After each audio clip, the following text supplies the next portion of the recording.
तुम्हारे वरदान का अपमान महादेव ने नहीं, तुमने किया है दारुका।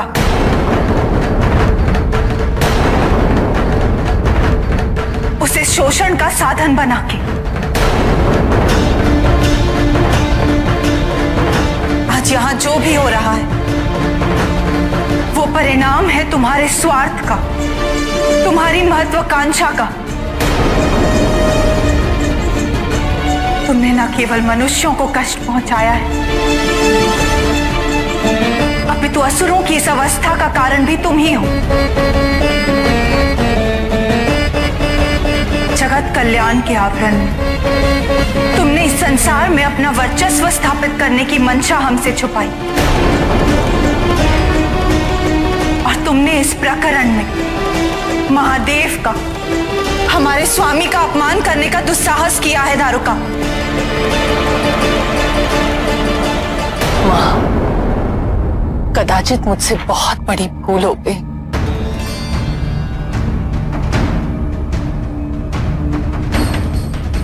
मुझे क्षमा कीजिए। मेरा मार्गदर्शन कीजिए मां। मैं आसुरों के पतन का कारण नहीं बनना चाहती। मैं तो केवल उनका उद्धार करना चाहती हूँ मां।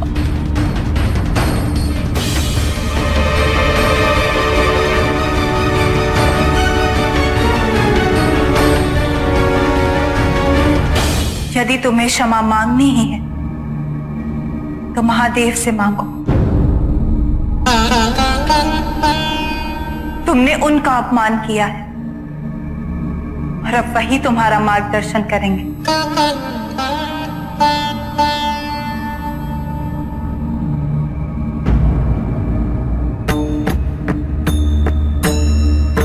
प्रभु, मैं अहंकार में बह गई थी।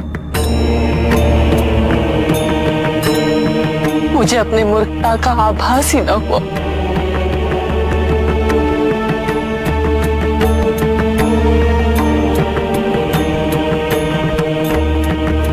परिश्रम का उद्देश्य केवल जीविकोपार्जन होता है दारुका।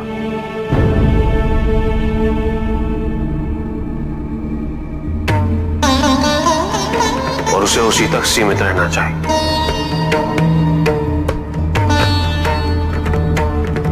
परिश्रम से हमें भोजन प्राप्त होता है और उससे हमारी क्षुधा मिटती है।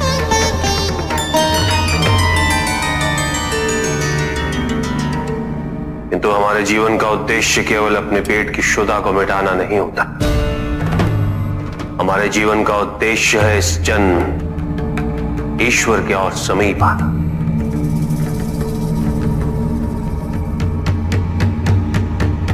और ये केवल आत्मा के विकास से ही संभव है।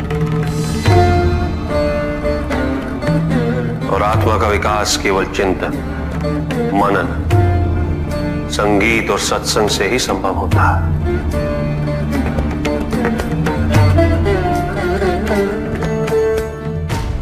आत्मा का यही विकास मनुष्य को उसकी मनुष्यता से उबार कर ईश्वरत्व की ओर ले जाता है।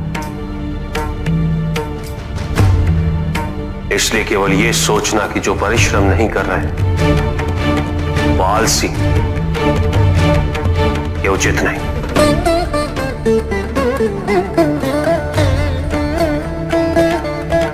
तुम ये कैसे भूल गए कि स्वयं शक्तिशाली बनने हेतु, वरदान प्राप्त करने हेतु तुमने पार्वती की तपस्या की।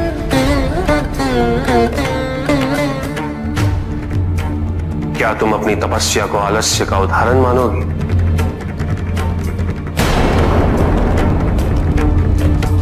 जितना प्रयास शारीरिक परिश्रम हेतु करना पड़ता है उससे कहीं अधिक प्रयास की आवश्यकता मानसिक व आध्यात्मिक कार्य में होती। अपने स्वार्थ से ऊपर उठना पड़ता है।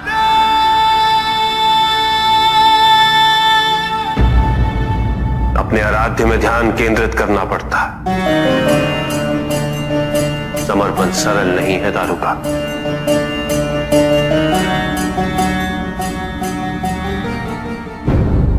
भूल केवल दारुका से ही नहीं, तुमसे भी हुई है सुप्रीम। तुम्हारे लिए वे इस प्रसंग से कुछ समझना आवश्यक है।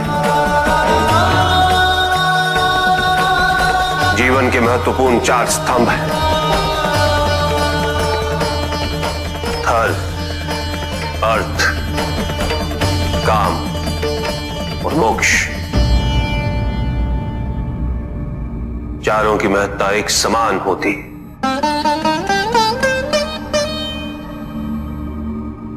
केवल धर्म के लिए शेष तीनों उद्देश्यों से विमुख हो जाना ये उचित नहीं, और ये ईश्वर को भी स्वीकार्य नहीं। यदि केवल धर्म को महत्ता दी जाए तो संतुलन उत्पन्न होता।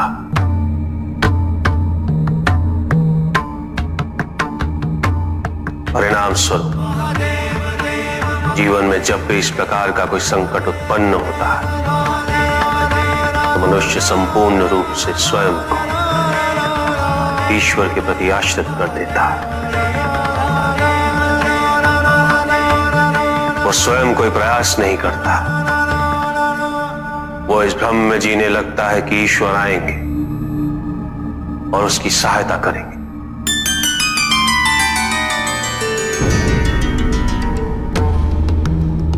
किंतु ईश्वर केवल उसी की सहायता करते हैं तो स्वयं अपनी सहायता करने का साहस करे,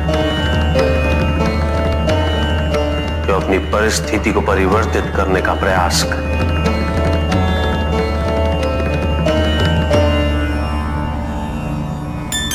अपनी भूल को स्वीकार करने के लिए साहस की आवश्यकता होती है दारुका, और यदि अपनी भूल का आभास हो जाए तो क्षमा मात्र एक औपचारिकता है।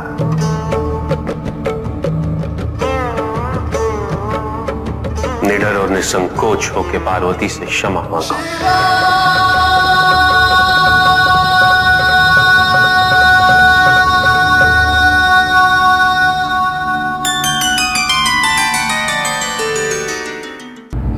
दारुका, स्वामी ने कहा ना, जब अपनी भूल का आभास हो जाए तो अब तुम्हें क्षमा मांगने की कोई आवश्यकता नहीं।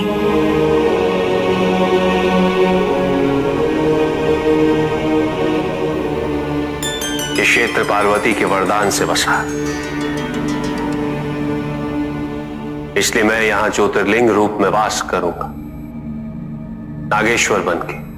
महादेव महादेव महादेव महादेव महादेव महादेव।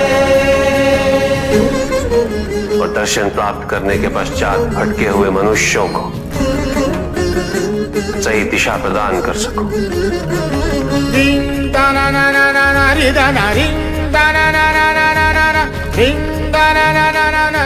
उन्हें उनके कर्तव्य, उनके उत्तरदायित्व की पूर्ति हेतु प्रेरित कर सकूं। शंकर शिव भोले उमापति महादेव, शंकर शिव भोले उमापति महादेव, पालनहार परमेश्वर विश्वरूप महादेव, पालनहार परमेश्वर विश्वरूप। 12 ज्योतिर्लिंगों में से एक नागेश्वर ज्योतिर्लिंग मंदिर कृष्ण की नगरी द्वारकापुरी से 25 किलोमीटर दूर।